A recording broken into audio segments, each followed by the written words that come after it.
Even on our rainy days, there's fragments of silicon.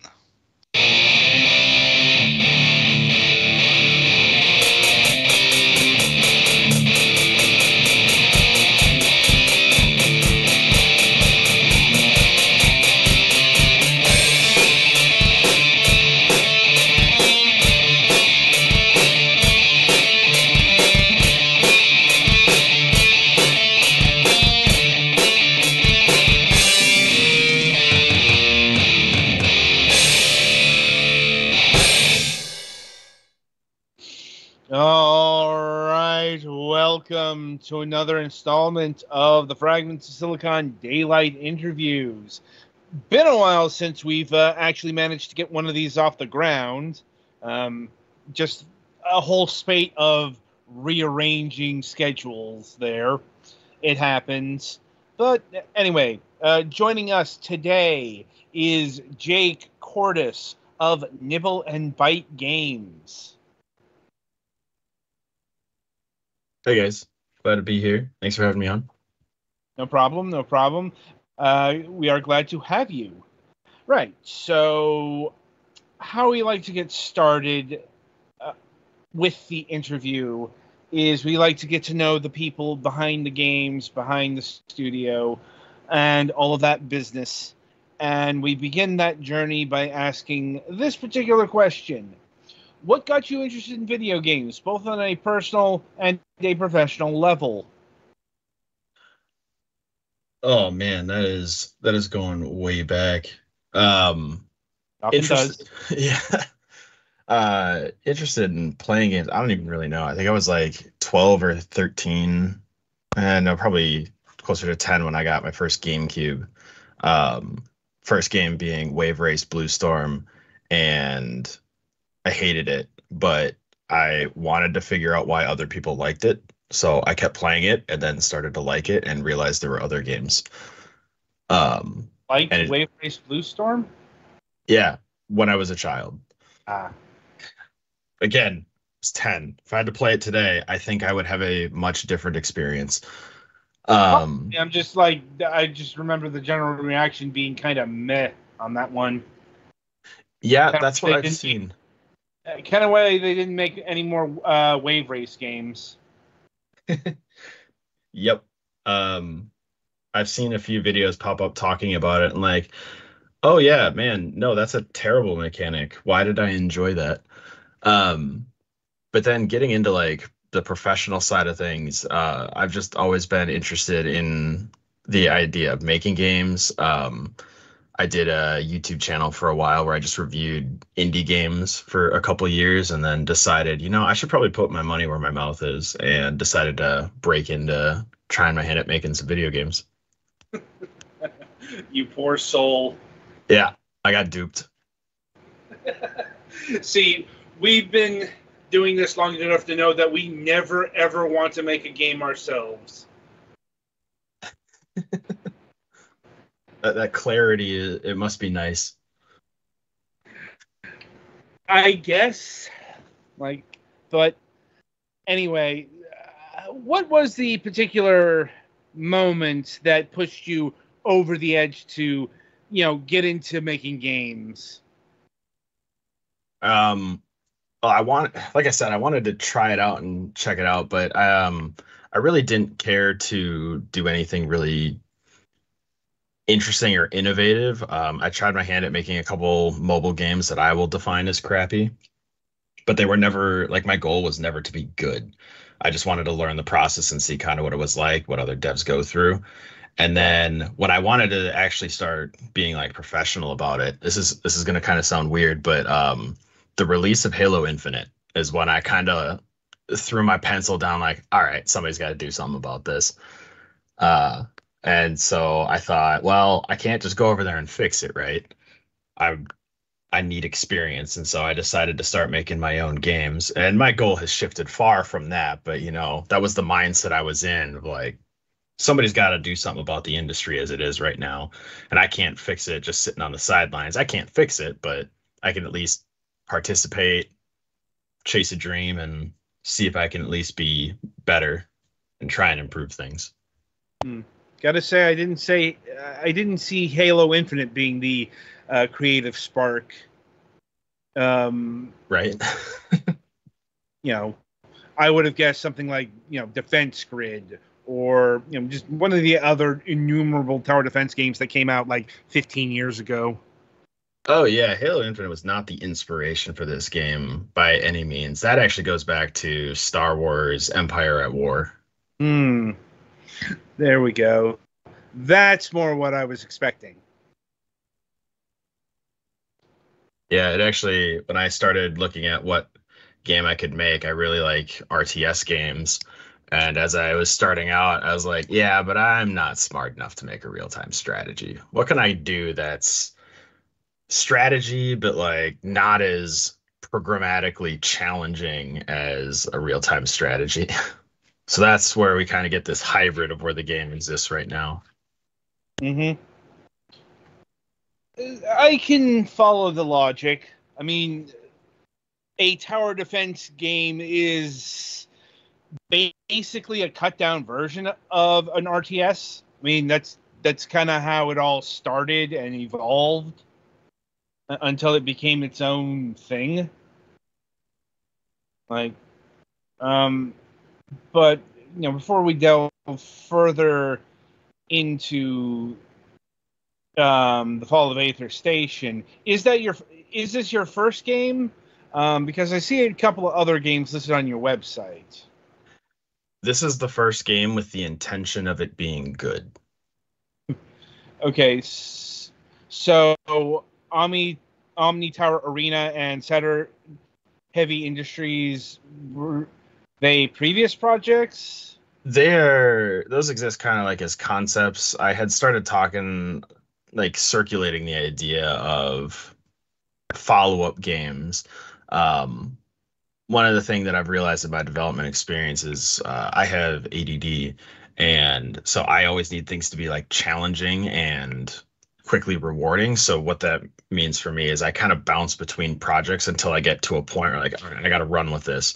So I bounce between Aether Station, um, the one on there, Omni Tower Defense. I developed that for a little bit, set it down, looked into like a factory game, which is what Heavy Industries is, set that down, and then finished out the Fall of Aether Station. I have three mobile games under a different, what is it, moniker or name.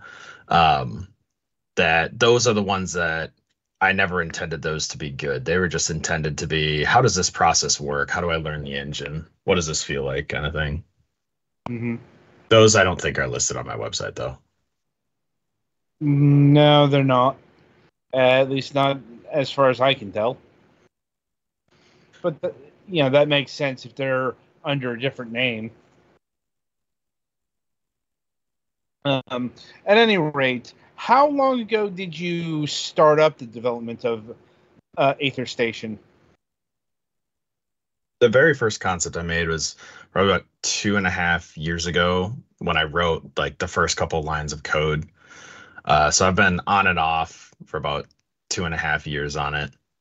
I think if I look at the dev time I've spent, probably like 3,000 dev hours spent on it since then.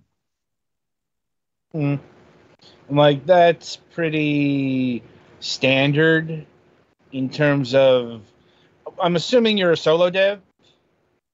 Yeah, I do all the developing. I've brought in artists to help me out, composers, a couple game designers here and there to lend a hand with certain ideas. But I've written every single line of code, placed everything in the engine. So I does that qualify as solo dev? I've been trying to figure out like some people are in the camp that solo dev is you did everything, and some people are in the camp that solo dev is well, you funded the things you couldn't do, but you did the majority of the work. Where do you guys stand on that? It's usually the majority of the work. Like, it is rare, very rare, that we get the person who did everything themselves. Hmm. Because usually when we have a developer, there's something that they have a deficiency in. Usually the closest we get is like everything but the music. Yeah. Mm. But it's happened a few times. Like, we've had people here who even did the music themselves, but that that doesn't happen often. And sometimes the solution to, like, say, you can't compose music isn't necessarily to bring someone else in. It's to, find some music, some royalty-free stuff, something from, paying for it from someplace, that kind of deal. So, it's a nuanced conversation, a surprisingly nuanced conversation at that. Like,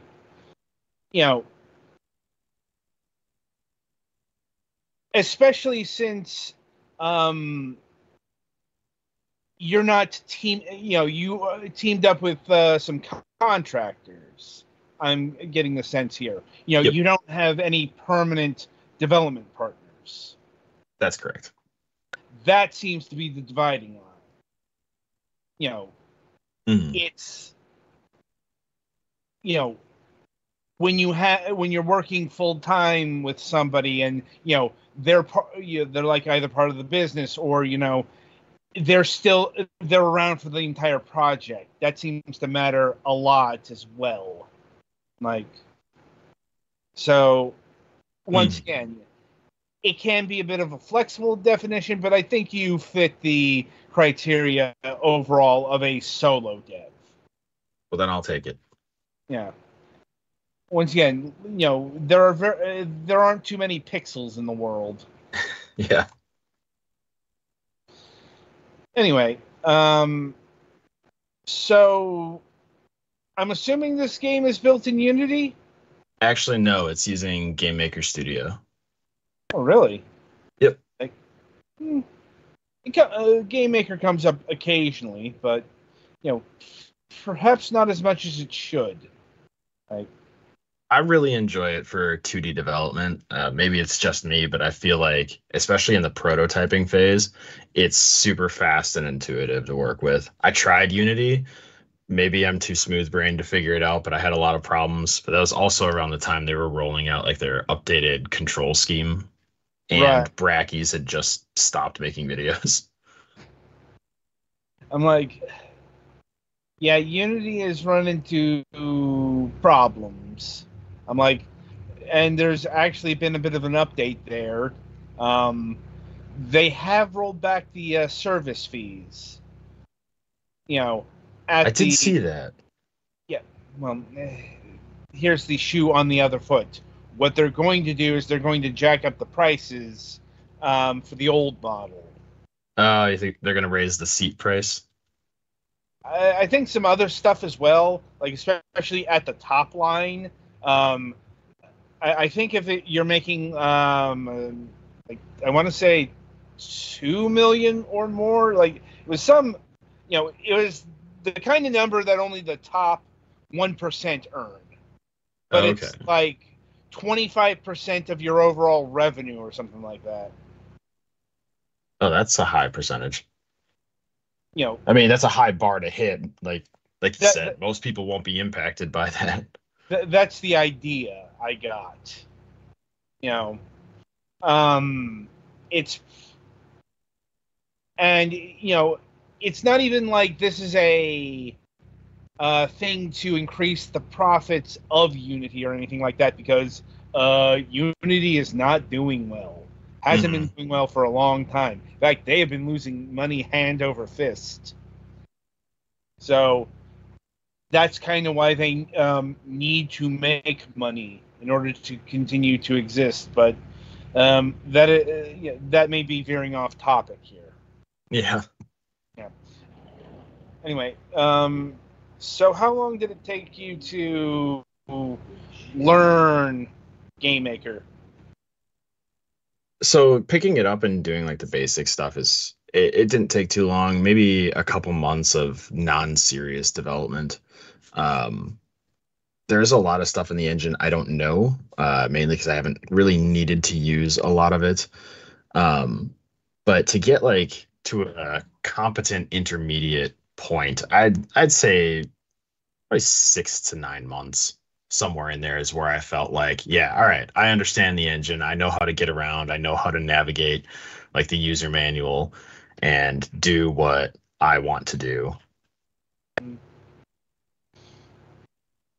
See, the thing is, I have no idea if that's a good amount of time or not, because Game Maker is so infrequent on our program. Like I said, I do wish we would get more Game Maker devs on the program, but anyway. As a software engineer, my take on like for me having that educational background of working with a lot of different languages and stuff, I generally tend to say that I could figure out how to be an intermediary in about 320 hours working with something. So that works out to like 2 months of full time on something. So that's generally my benchmark, and Game Maker fell within that for me. Duly noted. And at any rate, getting back to the game itself, what is Aether Station and why is it falling? So I had this whole plan for like a narrative and stuff. Turns out I'm not a great writer at the moment.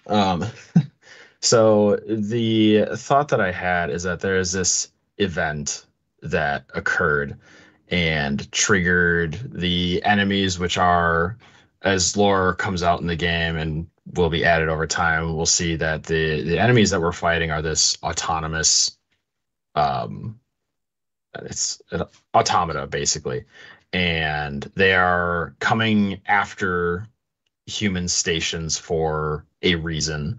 Um, and so the humans are constantly being pushed back from world to world until they get closer and closer to their core worlds. And eventually Aether Station is that final one, level 15, where it's basically their last stand. I don't know. I think that's a perfectly serviceable plot for a tower defense game. So I should inquire further. Exactly, what did you feel in terms of deficiencies in terms of the writing here? I was trying to figure out how to make like multiple races work together and make it so the event was compelling and mysterious. I do plan on putting more stuff into the game around it now that I have more time to focus on it. But one of the things I also found is that it was taking away from the development and trying to put the story into the game. I ended up it during my testing of the game, it felt like I was pushing aside fun game mechanics so that way the story could work. And so back in, I think like March or April of this year, I decided, no, no, no, that's got to stop. We need to focus on the actual gameplay here. We can add more story later. For now, let's keep the bare bones that we have in here with just some lore notes and let it be that kind of unknown what's happening here. And we'll put that in after, but let's get the gameplay done. Yeah, I can see the problem here. It sounds like you're creating a narrative that would be at home with a full-on real-time strategy game, and you were trying to crowbar it into a tower defense game or Exactly. a tower defense hybrid game, however you want to define it. It's still, tower defense games are meant to be fairly bite-sized. Mm-hmm. And I can't like the only tower defense game that comes to mind that had anything approaching a grandiose vision is Defense Grid. Mm-hmm.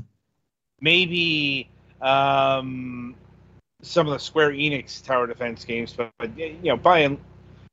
or a couple of the Microsoft Toy Soldiers, Iron Battalion.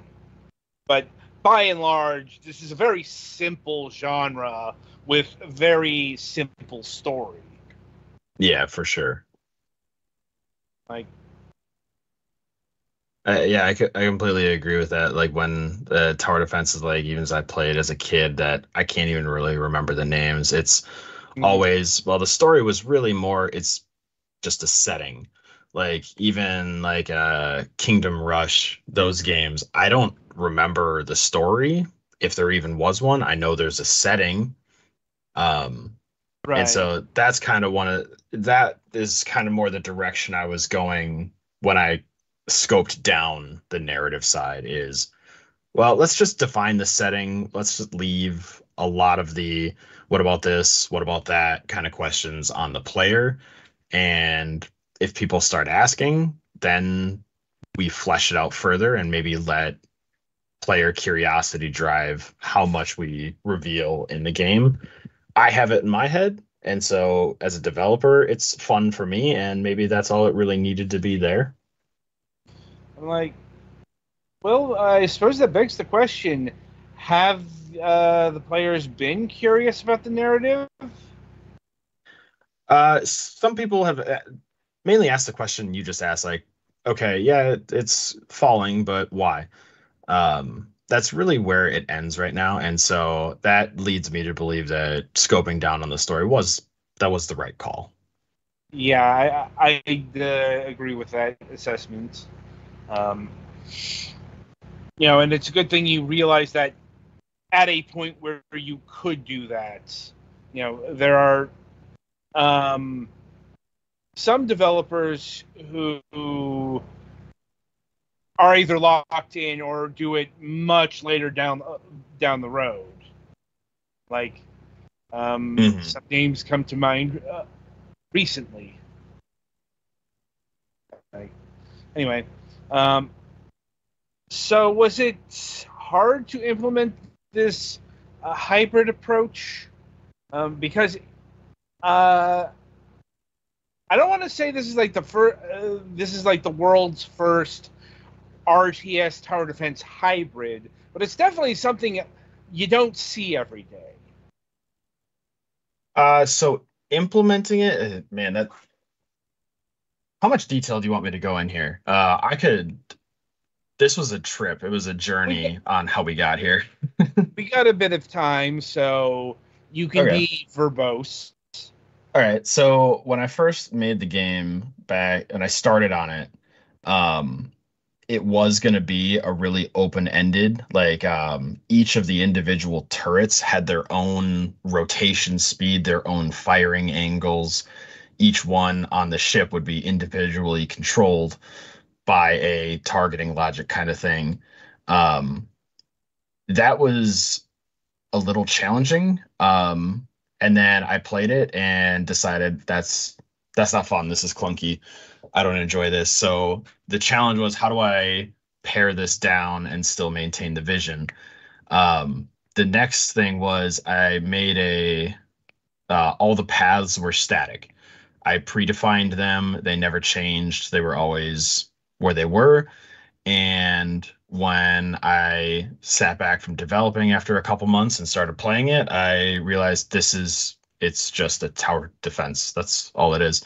I have made nothing new, nothing interesting other than now it's a space setting. And I didn't really like that. Um, but I didn't know how to fix it at the time. And then the inspiration for this like moving path kind of thing is where I feel like it really starts to bleed into that RTS. Because before, and I think the term some people use is like horde defense, kind of like the horde mode from the old Gears of War games. Uh, Um, I was watching a documentary YouTube video on a sport called Micro Mouse Racing. Um, and they used a pathfinding algorithm that I thought was very interesting. And so it basically works into how paint knows to fill in a pixel or not when you do the paint bucket. I used a variation of that, and that was quite challenging, but it's one of those challenges that like, wait, hold on, I can do something different here. This is new. I haven't seen it before. I dare not say I was the first person to come up with this specific implementation. I'm certainly not the first person to do a RTS tower defense hybrid. I don't have examples of who did it, but I'm sure somebody else has got to do it. Kingdom Rush comes to mind as like a that Hmm. strikes me as a tower defense real-time hybrid, leaning more towards the tower defense. But the implementation itself was challenging at parts, but for the most part, it was more just kind of tedious. Um, like I said, being a software engineer, looking at code in my professional life, pretty much day in, day out, the coding challenge just isn't really there. It's more of the how do I make this interesting? How do I make this fun? How do I take what's really boring code and make it into an interesting game mechanic, in my opinion? And how did you do that? Like implement the technology, you mean? Yeah. Um, so it's basically like a terrain map. Um, I have a couple like points in the game, like you see where the path is going, and it seems to not go directly towards the station.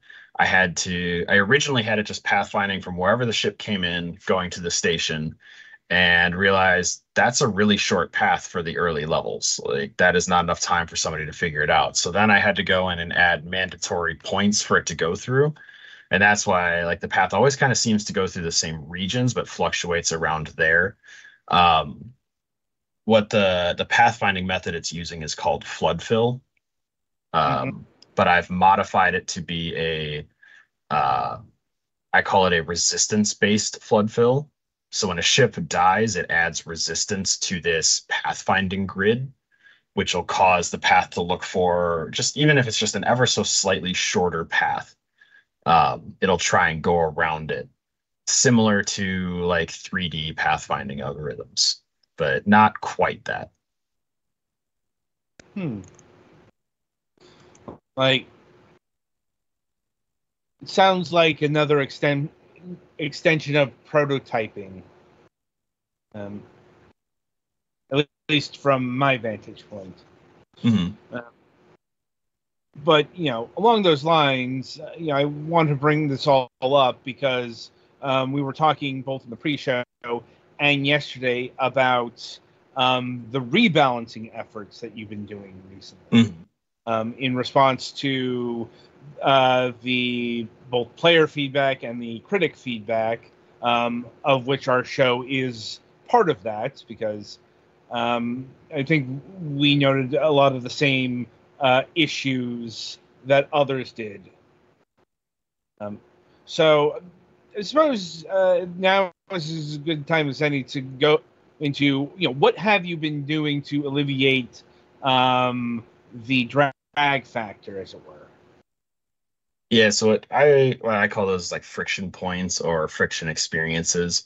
Mm-hmm. Um, what you guys notice is that the game is quite brutal to begin with, or at least it was. And I have this whole design suite built into the back end of the game that I have access to that shows me what each wave consists of. It allows me to adjust it on the fly. How I was looking at things was a total enemy health points per um, per wave.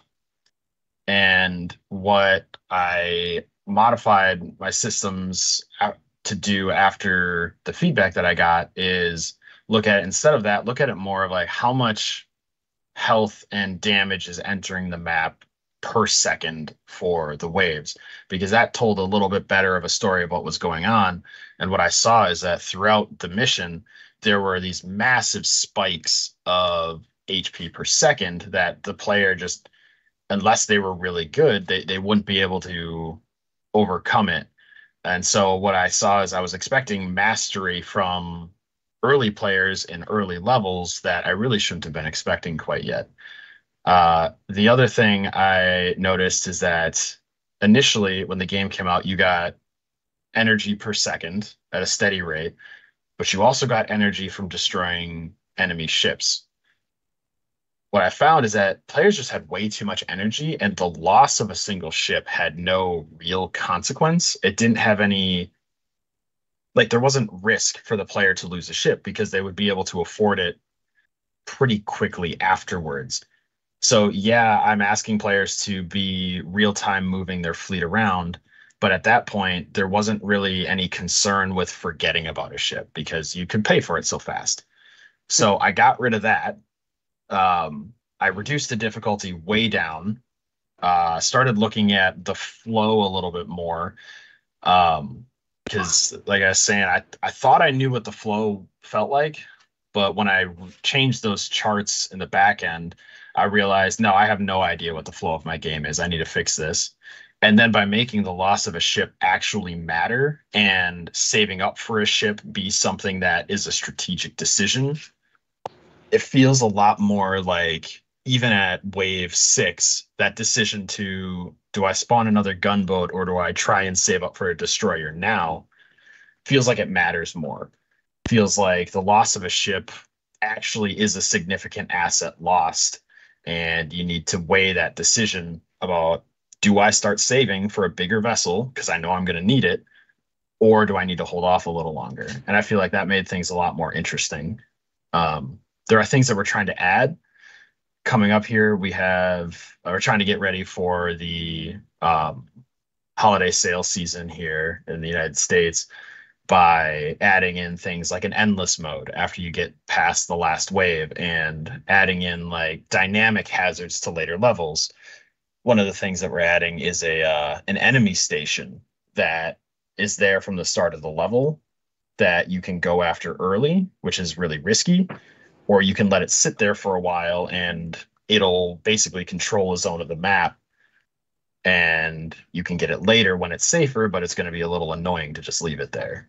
Adding things like that to try and spice up the levels from just ship spawn, shoot ship. Right.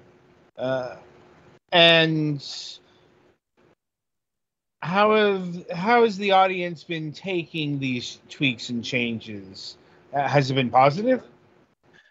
It's been a little hard to gauge, just because we are such a small group. I say we, knowing it's mostly me, but there are still some members of the team that were brought on as freelance, but they stick around because they care. They want to see how the project takes on.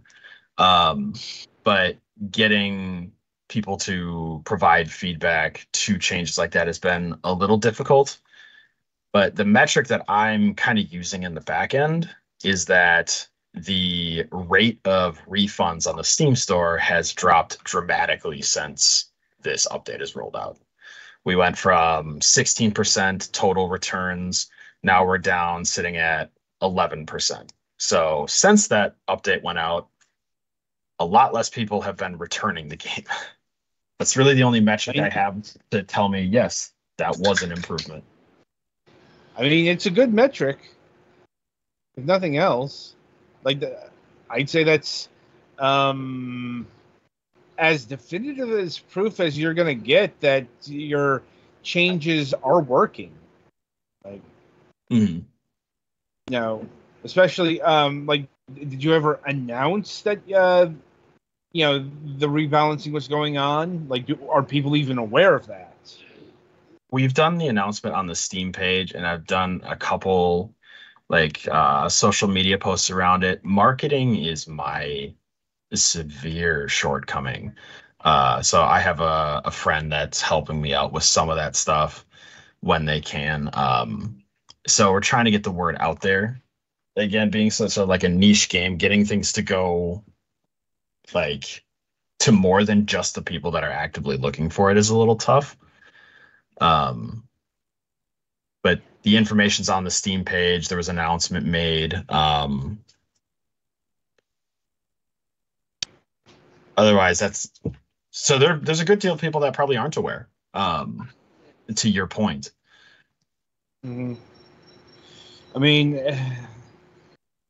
that is one of the struggles of just the indie scene in general. You are your own marketer. You are your own announcement board, etc., etc., etc. And it can be hard to get your voice out. And, Yeah, we 100%. certainly speak from experience on that, Cord. Like, yeah. Sorry, go ahead. Yeah, no, go ahead. All right. Yeah. Initially I tried to go it on my own by creating like even TikTok videos, some YouTube videos, a couple devlogs, not a whole lot. But realized about a year ago that no, I am not good at this. This is not something I can actually like do, because what I'll do is I'll get really excited for it for like a week. And then by the time I make like the 30th short video or six social posts, like, this sucks. I don't want to do this. And then convincing myself to continue doing it is really tough. So I did end up hiring a group to help out, which marketing is expensive, but luckily I was able to find a guy that is interested in the game and also is just starting out with marketing for games. So we were able to kind of partner together. They offered me some kickbacks to help out, in the form of like discounted rates and such. And we were able to kind of partner and both get ourselves in a position to move forward in the future. Even then, like sending emails out to YouTubers, a tower defense game is like, a lot of people like it, but it's really hard to get people excited for it. Are you talking about Hans? No. Okay. He helped later on. The guy I work with, mostly we talked about it and decided to ask Hans for help. Another, for those listening, would be another third party marketing guy. We did that and kind of like our push towards launch, to give it one last kick before it got out the door, kind of thing. Because they say marketing's the long game, but really for games, it's what I'm learning is that it's a series of kicks. You don't want to hit 9 socials a week for 52 weeks. What's best is to get like 2 to 3 events in a quarter where you do a huge push for a week and then go dark for a little bit. And then you come back kicking. And then you go dark for a little bit, and then you come back bigger. And if you do those waves, people don't get worn out. They don't get bored. But I was trying to do the consistent presence, this constant hitting people with it, and I got burnt out and realized that it's just hard to get people excited about a tower defense game. People like it, people will take interest, but getting other people to talk about it and like go spread the word, from my experience, was pretty tough. Especially as a first-time developer that doesn't have a whole lot of experience with that. I don't have a namesake to fall back on. If people, oh, Nibble and Byte, like they made such and such. Yeah, I'm excited. Now that I have a game out there, I have a little bit of a reputation. For my next projects, that'll probably be easier. But for this first one, getting any kind of hype was just really tough, getting people to respond. Oh, man, actually, the one time, I still cringe about this moment. Like, the one time I actually started to get traction, we were starting to get responses back in January of 2024. Yeah, this year. People were actually responding to emails, and then everything went dark for 3 weeks. Like, I didn't get a single email for 3 weeks, and we were like, what the heck is going on? My domain lapsed, and the card that I was paying for the domain had expired, and I didn't realize it. So they shut off our domain, and that's why I hadn't been getting emails. I was like, oh my goodness, are you kidding me? The internal screaming doesn't stop at that point. That's a reminder to all the people out there that are developers. Business management is very important. That's when the internal screaming doesn't stop. Yeah, no, that was a solid month of just like, oh my God, how much did I just miss out on? Yeah. What have I done? And I never could get those people that responded initially to respond back. Yep. Like it was because just once they all get of the that. first, send failed thing on a reply, like, oh, we're done. Yep, it's a scam game. I'm moving on. Yep. So it's like, dang it. But I'm glad I learned that lesson on my first game and not my fourth. Like I learned it early. It's a hard lesson to learn, but like failure is a very important part of the process. And that was a big failure, and I won't forget that one. Right. Never going to forget that one. That sounds like it's the kind of lesson that's been seared into your psyche. Exactly, yeah. Like it will not let me forget it. So that's the past of the Fall of Aether Station. I'm curious as to if there's anything else in the future for this game, aside from maybe some more balance tweaks and all that.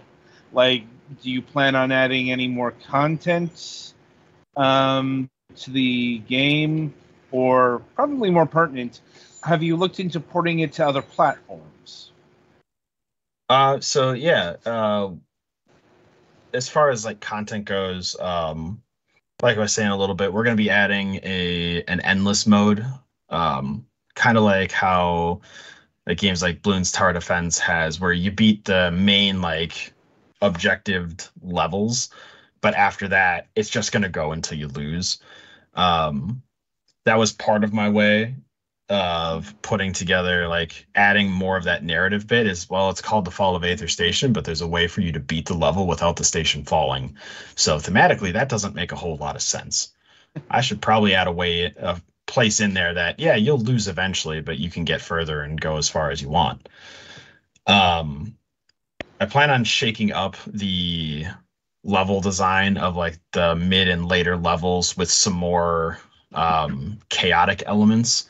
So like I was saying, adding like enemy stations, giving them some more ship types. I want to rework a good portion of the upgrade system. I'm not super happy with where it is right now, but after maybe November, I plan on having that pretty much done, and then the game's really just going to go into long-term support. If it suddenly takes off and a lot of people get really interested in it, sales start improving, porting it, yeah, I'll probably look into that. But for right now, I think I'm going to just keep it on PC. The porting process to move it to a console would be really tough with its real-time elements. That would take a lot of work. I'd probably need to bring in another UX guy, another UX person, to help out with that and get somebody with expertise. So that gets a little expensive, and I'd rather, unless it's starting to take off, I'd rather just start moving on to the next project. Get this one in a good spot where it's a complete experience and people are happy with it that have played it, and then move on to making the next experience. Now, have you got this running on stuff like the Steam Deck or whatever? For people who still want that somewhat portable experience? I have been told it runs like trash on the Steam Deck right now. Fair enough. So improving it for that, I'm always working on improving the performance.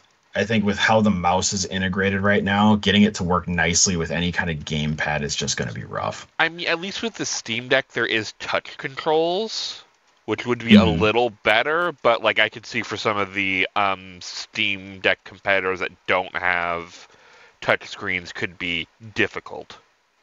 Yeah.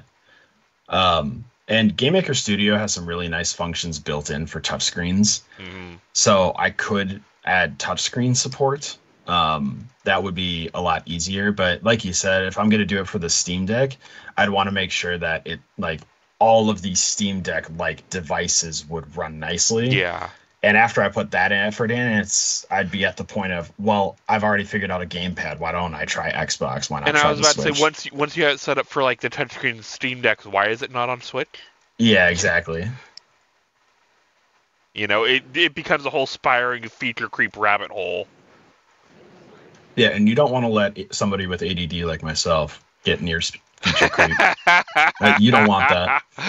Trust me, I know. I As somebody literally in spent my- an entire afternoon remodeling our Discord server because I was frustrated with how unorganized it was. Is that what was going on the other day? Yeah. I was like, man, you guys are active in that Discord. Everything's changing here. Yeah, no, I was bored and frustrated, so I was like, you know what? Let's just go remodel a Discord. It needed it, in fairness. Yeah, it did need it. I still need to fix the damn archive bot, but that's an item for a future penny. Also, the notification bot for the videos isn't going off. Yeah.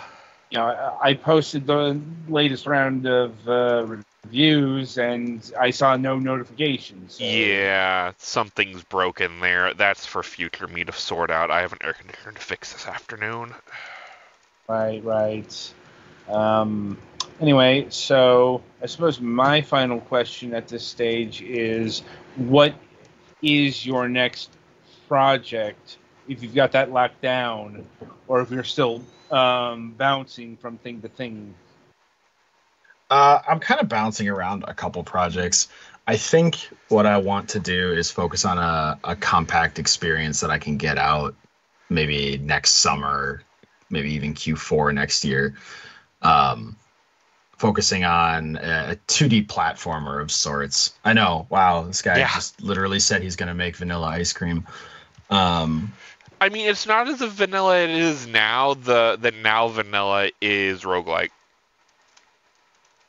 Yeah. I'm going to make a 2D platforming roguelike with deck builder mechanics. Did I hit all the buzzwords? Did I hit it right? Yeah, I think you got like 73% of them. You forgot open world. Screw it, I'll make it a live service. No. No. For the indie scene, you need to add Metroidvania to that. I'll do a Hollow Knight inspired Fortnite crossover. Oh, and survival crafting. Oh God. Oh, now you're just inciting the mob. Don't do this, survival craft. Look, I have one of those on my docket this week, so like Survival craft really is becoming the 2D platformer of Steam, isn't it? Yeah. One of them. You know, it's like alongside the Metroidvanias and the roguelike and the deck builders. There was a span of about 9 months when we were doing game reviews. We had at least one Metroidvania per week, and I wish I was joking about that. Yeah, I'm like, now it's deck builders. You know, so many deck builders this year. So, you know. But so yeah, to directly answer your question, there are a couple things I'm considering. I do want to do something very different than what Aether Station is. I want to try out different genres. I do feel like a 2D platformer is a rite of passage to some extent. I can't wait till we get the 2D platforming RTS Aether Station sequel. I have thought about spinning it off into like a Dead Space inspired horror game, like Return to Aether Station or something. Like there's a science experiment gone wrong that you need to recover on the station. But then I realized, man, 3D is hard. Maybe I'll stick with 2D for a little bit longer until I get some better finances under my belt. I am putting out like monthly devlogs on my socials to talk about projects. So I am, funnily enough, I am considering exploring the Metroidvania arena just to see what that's all about. I have a unique twist on it that I'm not quite ready to share too much, but you can rest assured that if it's just going to be another of the games already in that genre, I'm not going to spend time making it. I don't want to do that. And that's kind of where I went with Aether Station is I didn't want to make just another tower defense. I wanted to take a risk and try something. Do I think that I'm going towards a revolution in the industry? No. Do I think what I did was innovative? Yeah. Was it a risk? Yep. Did it pay off? Not yet. We'll find out. Ask again in like 5 years. Yeah. Indeed. And if you fail at that, you can always make a Vampire Survivor-like. Oh, God, Adam, why do you have to bring up the cursed comments? Look, if we're talking about all of the indie trends... I know, but it doesn't make it any less cursed. I like those games, but I could never bring myself to make one. Fair enough. Right. I'll sit down and play one of those for a couple hours. And like, yeah, that was fun. So he's like, you should make one. No, I'm not. I'm good I with could also letting get the a hole in my experts head, handle and one of those would be less painful. Spoilers, it's the hole. There are certain things I acknowledge that I'm just not good at. Indeed. And a progressive system like that would require as much balancing as it looks like those games take, that I would. That's not me. We've seen several of those games done poorly. It goes very wrong. That's what I wish people would talk about it more in the industry. Like, they say making games is hard. Making a bad game is really easy. Oh, yeah. And I don't mean that, like, if you don't care about the quality, it's really easy to make a bad game. I mean, even if you're someone that cares about quality and that is really passionate about a genre, it is still extremely easy to make a bad game. Oh, yeah. You can unintentionally make just the worst game, even though you're having fun with it. It's so easy to go blind to how bad it is. We've had so many devs who just get kind of caught in their own like development bubble and don't realize that they're making a game that only they could play. And by the time they realize it's too late, they've already death spiraled too hard. Yeah, that's been a problem for literally decades. That usually corroborated to difficulty. Yeah. You know, where devs got so good at their own design that, you know, they upped the difficulty. It was too easy for them. And it turns out that was really hard for normal people. You know, in fact, I got an industry legend to apologize for me for making one such level. It is fun when we do that. Yes. But even like one thing I learned, I have a QA person that tests out the game. They've been great to help balance out some of my vision. We've had a few disagreements where we went over certain things, and even with a designer, like, if you're like, you need a QA person that also shares your vision. And they don't talk about that when people are saying you need QA. It's like, no, you need QA that understands the vision and gets where you're going. Because otherwise, like, the QA person that I work with, that's sticking around to help out with future projects, they were like, yeah, this is really fun. I enjoy this direction you're going with it. Keep going that way. It feels good. And then later on realized that we were going towards two entirely different balancing paths. So when they were saying they liked the direction, and I went back and finally had time to sit down for like 6 hours and play the game, I was like, I hate this direction. What's going on? And realized that, we were not on the same page. We were looking for two different elements of fun. And that is that little communication can lead to like weeks of work down the road that you didn't plan for. Right. Like, it's a good thing to have, being on the same page and all that. Anyway, so I think I've asked all the questions I had planned and otherwise. Petty, do you have anything further? I think I'm good. Right. So, Jake, I want to thank you for taking time out of your schedule and being with us here today to talk about the fall of Aether Station. It's been a very illuminating conversation, and we wish you the best. If not on this game, then the next one. And maybe we'll have you back on when that one is ready to be talked about. In the meantime, the game is The Fall of Aether Station. It's currently available on Steam for $12.99. And it even has a free demo, so you can try before you buy. So be sure to, at the very least, give it a test drive today. All right, so that'll about do it for this installment of Fragments Silicon. coming up on the Sunday reviews. We will be doing that. We'll be doing Marco Beyond Brave, Scamper, Half Past Fate, Romantic Distancing, and Critter Cove. And until next time, I shall wish you good gaming.